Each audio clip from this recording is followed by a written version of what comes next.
हुन्छ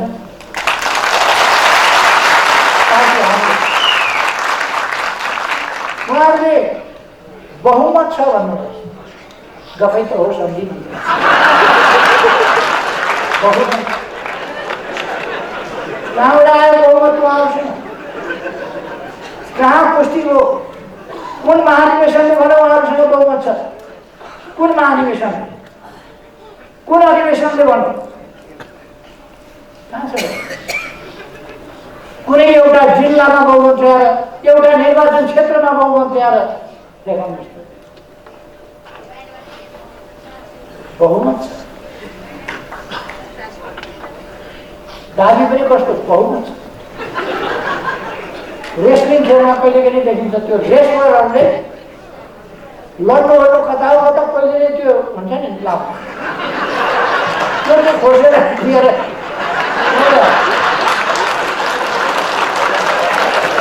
अनि जब रेस्लिङको कोर्टमा जान्छ अर्काले मुक्का दिएपछि अनि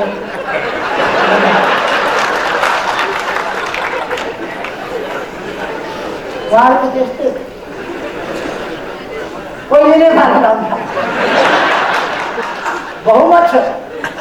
कहाँ पुष्टि गर्नुभयो बहुमत? कहाँबाट आयो बहुमत? कसले दियो बहुमत? कुन कार्यकर्ताले? तपाईँहरूले भोट हाल्नुभयो? तपाईँहरूले गल्ती गरेर पनि भोट हाल्नुहुन्छ त्यसलाई? बहुमत कहाँबाट आयो? कसले भनिदियो? घरमा भने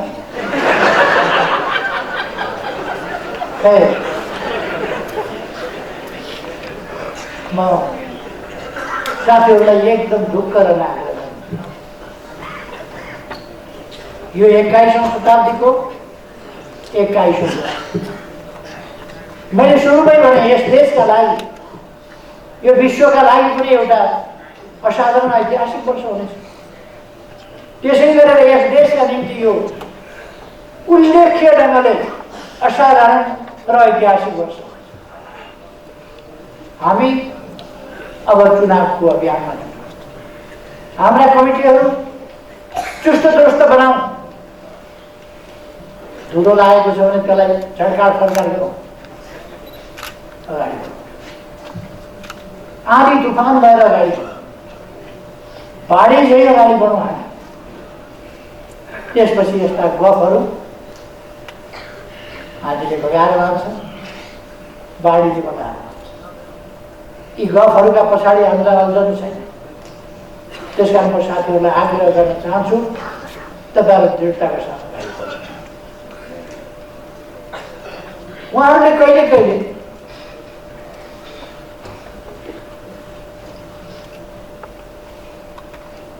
कस्तो हुन्छ भने एउटा चोर घरभित्र पसेछ, अँधारामा भाँडा टङ्ग्याङ्ग ठोकिएछ। भाँडा ठोकिएपछि घरवालाले चोरायो कि क्या हो?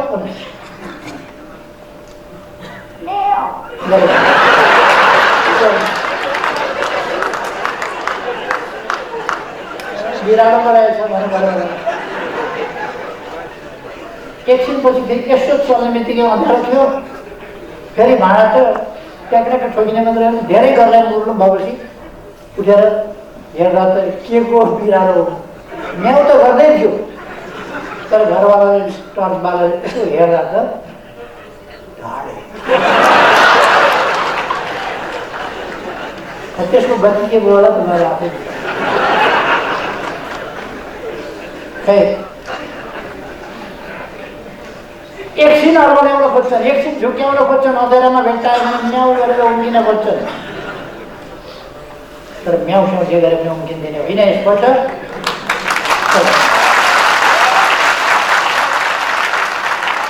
बगानमा आउने मैदान चुनाव हो। हामीले हाम्रा देशवासी दाजुभाइ दिदीबहिनीहरूलाई यस्ता परिवारका लागि, पदका लागि, पैसाका लागि मरिमेट्ने तत्त्वहरूबाट देश जोगाउनका लागि जनतालाई सोचेर आग्रह गर्नुपर्छ। पदका लागि मरिमेट्नेहरूका लागि देश बलिदान दिन सक्यो। यो आन्दोलन ध्वस्त पार्ने केका लागि, आन्दोलन हातले पार्टी ध्वस्त पार्ने केका लागि? अघि नै साथीहरूले पद चाहियो, पद पनि कुन चाहियो? चुनावमा जुन पद हार्यो त्यही। मैले दुईटा केटाकेटी देखा, एउटा केटाकेटीले एउटा राम्रो गुडिया बोकेर आयो, अर्को बच्चाले हेरेको थियो बुढिया कति राम्रो रहेछ कि तिम्रो खेलाउन, एकछिन मलाई सुनसुना देऊ न, हेर्न देऊ न। उसले सोझो हिसाबले दियो, दुइटै मिलेर एकछिन खेलेपछि एकछिन पछि उसैले दियो, एकछिन पछि यो त मेरै हो। कस्तो प्रचण्डको डुप्लिकेट हो।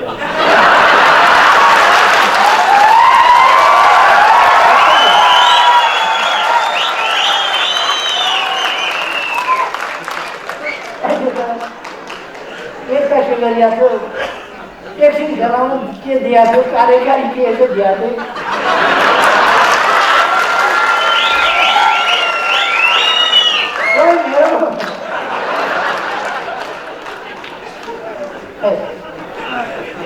साथीहरू आत्मविश्वासका साथ अगाडि बढ्नुहोस्, एकताबद्ध भएर अगाडि बढ्नुहोस्। यति बेला आपसी मनमुटाव, मतभेद आदि इत्यादि कुराहरूमा अल्मलिने होइन, देशलाई ध्यानमा राख्नु। हाम्रो मन मस्तिष्कमा देश हुनुपर्दछ, यति बेला जनता हुनुपर्दछ, विकास हुनुपर्दछ, उन्नति हुनुपर्दछ, प्रगति हुनुपर्दछ। जनताका कठिनाई हटाउने महान पवित्र उद्देश्य हाम्रो मनमा हुनुपर्दछ। त्यो पुरा गर्नका लागि, समृद्ध नेपाल, सुखी नेपाली बनाउनका लागि अगाडि बढ्ने हाम्रो एकमात्र ध्येय हुनुपर्छ।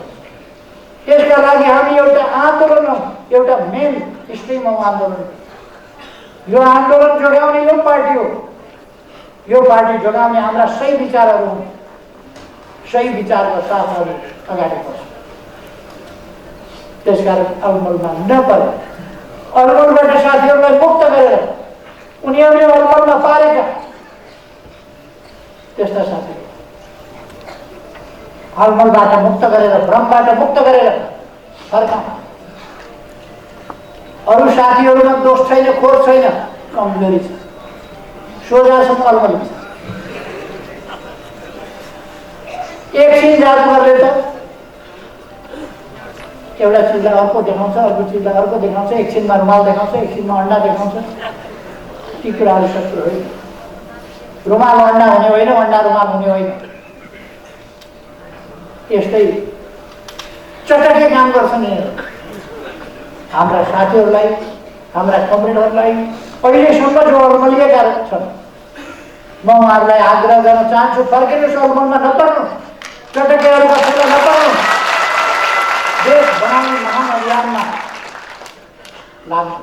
साथै देशै एकजुट भएर हिँड्न सक्छ भने, यस पार्टीमा देशै हटाउन सक्छ भने तपाईँहरू दुईजना हटाउन नसक्ने के हो? त्यसकारण म साथीहरूलाई भन्न चाहन्छु, अहिले पनि म भनिदिन चाहन्छु। अब मैसँग अध्यक्ष हाल्नुभएको थियो, अध्यक्ष नभई भएन, हाताहाती चाहिएको, अहिले दोस्रो अध्यक्ष लिनुभएको छ। हात कत्रो भयो, तैपनि उहाँलाई सन्तुष्टि देखेँ, माया लाग्छ उहाँ। के छ उहाँहरूको उद्देश्य? उहाँहरूको उद्देश्य देश बनाउने हो। यस्ता कुराहरूमा अल्झिनु। इतिहासले के भन्छ? हामी आफ्ना जिम्मेवारी वहन गरिरहेका छौँ कि जिम्मेवारीबाट कोसौँ टाढा पुगिसक्यौँ? हामी देशको अभिभावक बोकेर हिँडिरहेका छौँ कि स्वार्थका पछाडि कुदेका छौँ? साथीहरूलाई म सम्झिनका लागि, आफै विचार गर्नका लागि अलिकति अनुरोध, विचार गर्नुहुन्न भने लड्नेलाई कहाँ हाल्न सकिन्छ? कुनै पनि साथीहरूले, कार्यकर्ताले कहाँ हाल्नुहुन्छ? खै, अब म धेरै समय नलिउँ। साथीहरू आत्मविश्वासका साथ, उत्साहका साथ अगाडि बढ्नुहोस्। 50 वर्ष अगाडि पार्टी टुक्रा टुक्रामा थियो, आन्दोलन टुक्रा टुक्रामा थियो। लोकतान्त्रिक आन्दोलनको ढाड भाँचिएको थियो, प्रगतिशील आन्दोलनको वामपन्थी आन्दोलनको ढाड भाँचिएको थियो र ती टुक्रा टुक्रा त्यस्तो बेलामा निरङ्कुश राजतन्त्र, निर्दलीय पञ्चायती तानाशाही व्यवस्था, त्यस्तो अवस्थामा आन्दोलन हामीले सुरु गर्यौं। हाम्रो आन्दोलनका दुईटा पक्ष थिए, एउटा लोकतान्त्रिक गणतन्त्र अर्थात् निरङ्कुश राजतन्त्रात्मक पञ्चायती व्यवस्था अन्त्य गर्ने र लोकतन्त्र र गणतन्त्र स्थापना, लोकतान्त्रिक गणतन्त्रको उद्देश्य। त्यसका निम्ति आन्दोलन, लोकतान्त्रिक आन्दोलन, वामपन्थी आन्दोलन अत्यन्तै सशक्त र मजबुत चाहिन्छ, प्रभावकारी चाहिन्छ, राष्ट्रव्यापी चाहिन्छ। त्यस्तो आन्दोलन त्यसका लागि कम्युनिस्ट पार्टी सशक्त चाहिन्छ, विचारमा सुस्पष्ट र सुदृढ संगठन भएको पार्टी चाहिन्छ। त्यो कुरा हामीले गर्न थालेका छौँ। त्यस ठाउँबाट थालेर नयाँ पार्टी निर्माण गरेर यस ठाउँसम्म हामी पछाडि फर्किने होइन, हाम्रो गति यही रोकिने होइन, हामी अगाडि बढ्दै जान्छौँ। हाम्रो अभियान, हाम्रो आन्दोलन आधा शताब्दीमा हामीले यहाँ नै पुर्याएका छौँ। यति सशक्त आन्दोलन हिजो त हामी हिम्मत हारेका थिएनौँ।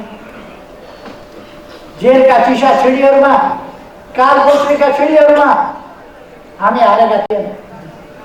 हाम्रो हिम्मत हारेको थिएन। एक्लै हुँदा पनि हाम्रो महान उद्देश्यको कारणले हामी भोलि सयौं, हजारौं, लाखौं हुन सक्छौँ भनेर हामी विश्वास गर्छौँ। आज त हामीसँग यत्रो मजबुत पार्टी छ, सही विचार बोकेको पार्टी छ, गन्तव्यतर्फ अगाडि बढेको पार्टी छ।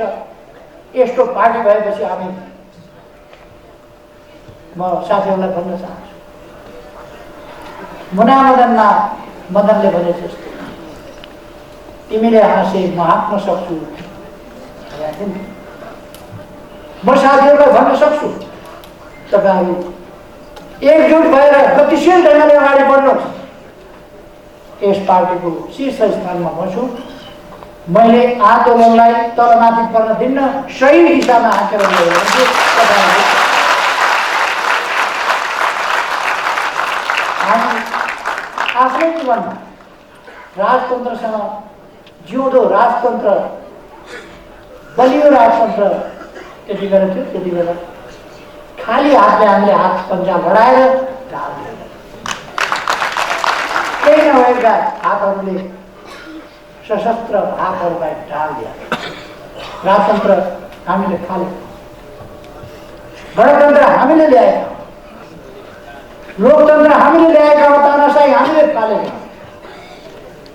अन्धविश्वास र पछौटेपनहरूलाई पराजित गर्दै हामीले अगाडि बढाएका।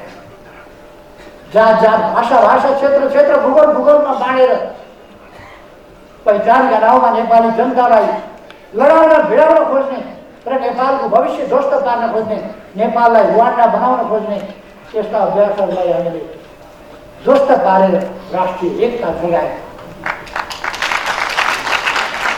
हामीले अनौठो असाधारण भोकै बसेर पनि नाकाबन्दीको सामना गरेका हौँ र घुँडा टेकेका होइन। अहिले हामीले हाम्रो देशको भूभाग समेटेर नक्सा बनाएका छौँ। त्यो नक्सा संविधानमा सामेल गरेर संविधान समेत संशोधन गरेका छौँ। त्यो नक्सामा भएको हाम्रो जमिन विधिवत ढङ्गले हामी फिर्ता ल्याउँछौँ। साथीहरूलाई म आग्रह गर्न चाहन्छु, पार्टी लिडरसिपको पङ्क्ति ठिक छ, त्यसलाई अग्रस्थानमा बसेर नेतृत्व मैले गरिरहेको छु र मेरो अरू कुनै स्वार्थ छैन। मैले केही लिनु छैन। मैले सुन्दर देश बनाउनु छ, नयाँ पिँढीलाई, नयाँ पुस्तालाई सुन्दर देश, सुन्दर पार्टी, सुन्दर आन्दोलन, सुन्दर व्यवस्था, सुन्दर प्रणाली, सुन्दर ढङ्गले चलेको लोकतन्त्र र एउटा विकसित सभ्य समाज निर्माण गरेर उहाँहरूलाई चिन्ता अरू केही मेरो स्वार्थ छैन। जल्दी हटाउनु पऱ्यो। त्यसकारण यो अभियान एक्लैको अभियान होइन, हामी सबैको अभियान हो।